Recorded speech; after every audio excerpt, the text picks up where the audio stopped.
Hello mga mi. Okay, so meron pa akong nabili online at talagang sobrang excited ko, no. Wala pa si baby pero meron ako.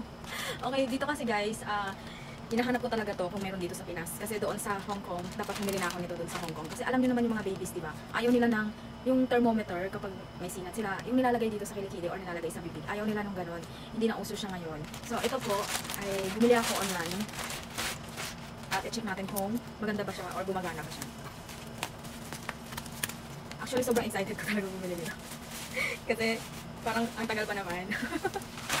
Ayan. Ito, nakita ko siya guys, infrared thermometer. Parang, ang ganda nito siguro guys. Kasi ano siya, yung tinututok lang dito sa noo. Then malalaman mo na kung may lagnat tong anak mo or yung baby mo. I-try natin kung gumagana po siya. Ito. Sobrang mura ko lang siya nabili guys. Hindi siya ganun kamahal. At talagang super sulit, no? Kasi free delivery, then i-deliver sa inyo, o walang ka-hassle-hassle. At meron siyang manual kung paano gamitin. Okay. And then ito yung mga sign niya, kung ano po yung ibig sabihin nun. Yung makikita mo dun sa screen. High temperature, backlight display, automatic shutdown, then measure instant 1 second, and high accuracy, CRF reading, and then plus sign. Ano ba to? Multiple uses. Ayan. So tingnan natin. Hindi ko lang sure kung meron na itong battery or wala pa. Ayan. Ang ganda niya, ang cute niya lang, oh. So, tingnan natin muna kung meron siyang battery bago natin gamitin. Infrared thermometer pala ang tawag dito. Okay, so wala pa siyang battery, kaya kailangan natin siyang lagyan. Ang battery niya guys is AAA. Ayan.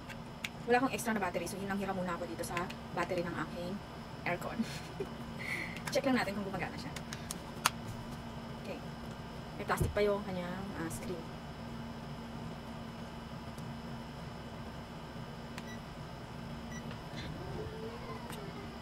Okay, ayan. Meron siyang 35.1 na nakalagay dito.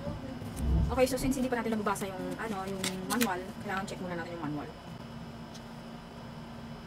Ayan. Pag tumunog na pala siya, guys, ay, yun na yun. 36.9. Okay. So, ako wala akong lagnat. Ayan. Gumagana siya. Gumagana po siya. At, ito yung settings niya. Kung iset mo siya. And then, nandito yung yung history niya, check mo kung ano yung last na nakuha mong temperature. And then nandito naman yung C and F. Okay. Yan. So guys, gumagana po siya. And then, iset lang natin, para magamit ulit. Okay, so 36.9 kanina, 36.8 ngayon. Okay, gumagana po siya. And thank you so much guys for watching.